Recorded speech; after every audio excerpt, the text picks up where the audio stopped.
On this week's weekly video fishing forecast, Fisherman senior editor Fred Galfaro keeps us up to date on the latest circle hook regulations for 2021.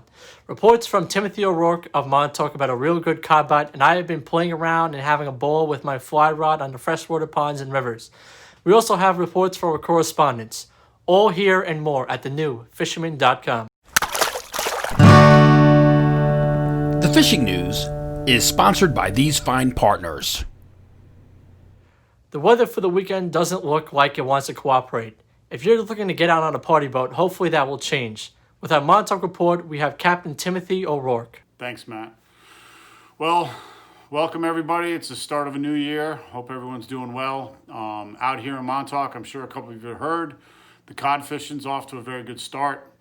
The Viking fleet put some time in over the weekend. They added a couple extra trips on Monday, Tuesday, because Sunday the fishing was so good. Little Steven on the 5-star, he pretty much hit a few spots and really found the cod, fish up to 25 pounds.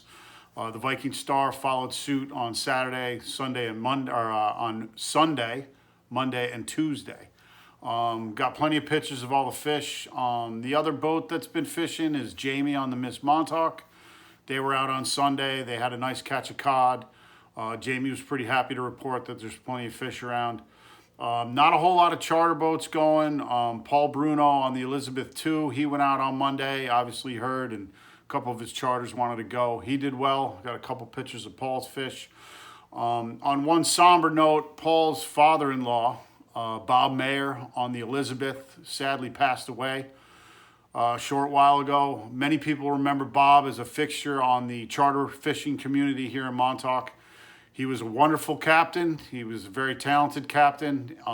He'll be sorely missed. He was always willing to share his knowledge. Not only was he a great family man, but he was a great grandfather as well.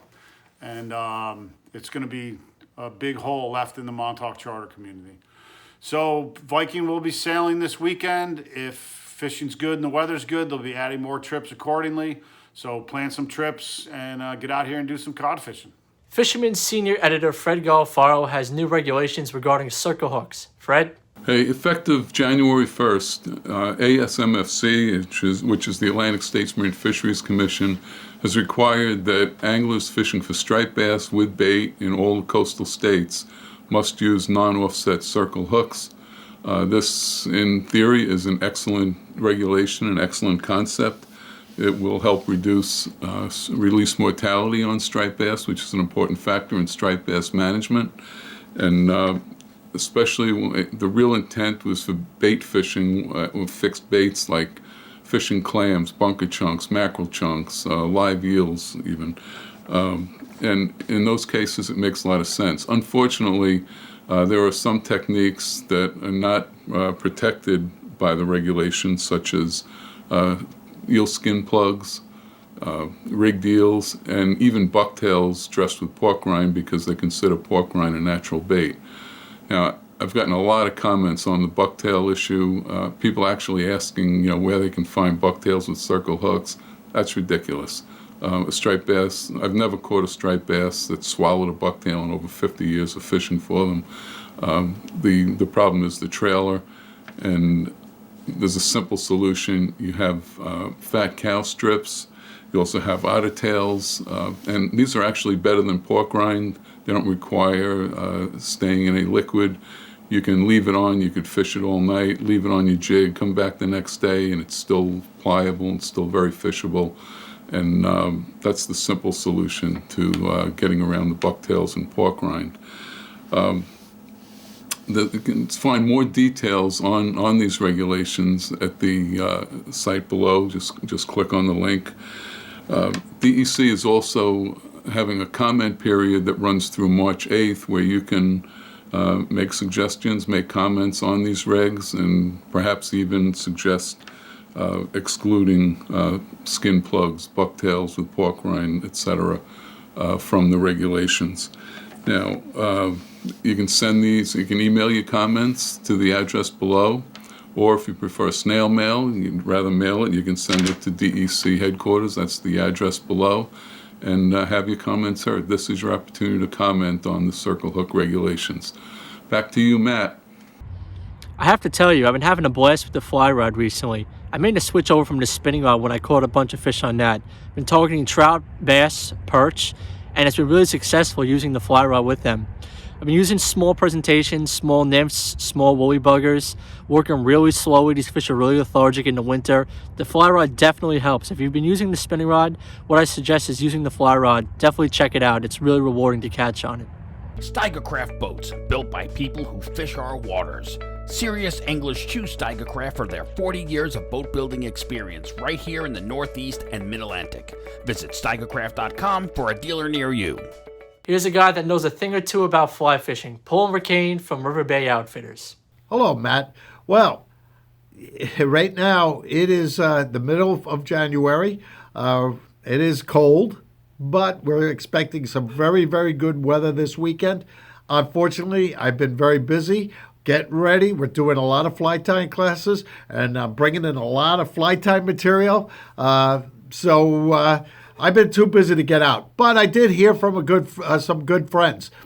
A good friend, Matt, who's a huge saltwater fisherman. He went over to the Connecticut to get his freshwater fix, and he did very well. He doesn't fish there often, and so he was thrilled with what he did.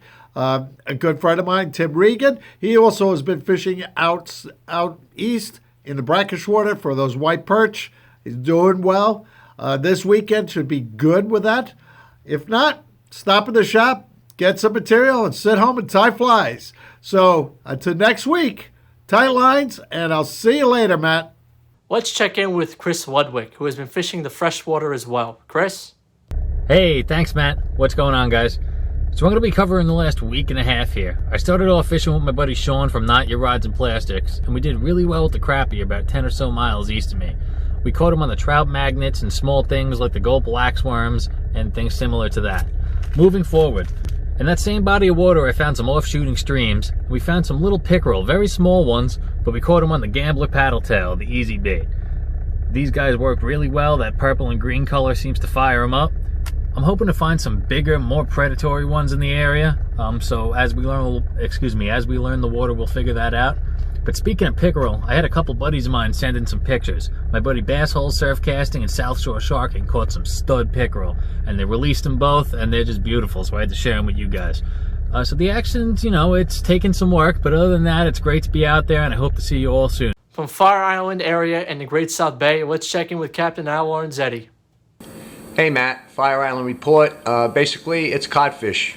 That's the game right now. So in Montauk, I know they have a really good bite of codfish going on, and all the South Shore wrecks are producing cod and pollock. So give a call to Captree, see who's sailing. Usually it's by reservation only, but you give a shout and see when they're going to make a run. Obviously, they work around the weather this time of year. So also the Patty Ann, Captain Greg on the Patty Ann out of Captree, he's running charter boat. So again, he works around the weather. Give him a call, set up a charter, get out there and catch some good fish. That's it for this week, Matt. Take care. From Oceanside, we have Captain Joey Leggio. Hey Matt, first off, let me congratulate you on getting the spot with the Fisherman. I know Tim's shoes are going to be tough ones to fill, but I know you can do it, brother. So congratulations on that, and I look forward to working with you. On the fishing front, for Deb's Inlet and Jones Inlet and Magnolia Pier, the only report I really got was there was a few herring around the Magnolia Pier. A couple of my buddies were fishing. That's really all I got on the fishing front. But would like to talk about one thing. Now with these new striper regulations and the use of circle hooks. Like everybody knows, these circle hooks a lot of times will come back around and they'll bury themselves back into the bait. And basically that hook is useless when that happens. You really need that little gap in between the point and the shank and hook exposed. So when that's backed around, obviously it's not going to work, and you'll just rip the bait right out of the fish's mouth when you go to reel down. So there's a lot of things out there you could do. We could use little rubber bands and bridle a bait like that. Some people have used the plastic wire ties, but then now you're putting plastic into the water. Some people have used Dacron, like that's a big thing down in Florida. When they're bridling the goggle eyes, they use a Dacron line, do a couple twists into the circle, do it that way. But there's also something that's very, very simple to use called the ultimate bait bridle. What that is, it's a simple little piece of metal, as you can see right here. And all you do is you have your circle hook is going to go into the upper part, where you can see right there, and this is going to go through the bait itself. So if I can show you how that goes right there. So you open it up, And that you're going to put right through, let's say, your bunker's nostrils. I'm not going to demonstrate for you because that might hurt. Although some people out there that might like that. So you can go through your bunker's nostrils, the back. You're just going to poke it through the skin. And then now your hook is completely exposed, which is very, very important. Like I said before, we're using circle hooks. You got to make sure that little gap between the point of the hook and the shank is exposed. These little bridle things come in multiple sizes. This happens to be one of the larger ones. And there's one of the little baby ones you could see. And here's a medium-sized one. I picked these up at one of the local shows, which unfortunately there aren't any this year due to the COVID. But great little thing to get. I mean, if you're not sure how to use a circle hook, these will definitely help you out tremendously, and it's leaving that hook exposed, which is very, very important. Other than that, that's my report. Looking forward to the season. And Matt, back to you, brother. Remember to like our video, subscribe to our YouTube channel, and tap on the bell to be notified instantly when we put a new video on YouTube. Check out this week's description on YouTube for all the related links and information. And please support our correspondents by visiting their website and social media pages. I encourage you all to try and get outdoors this weekend, try to fish this weekend. If you do own a fly rod, give that a go as well. See you all next week at the all-new Fisherman.com.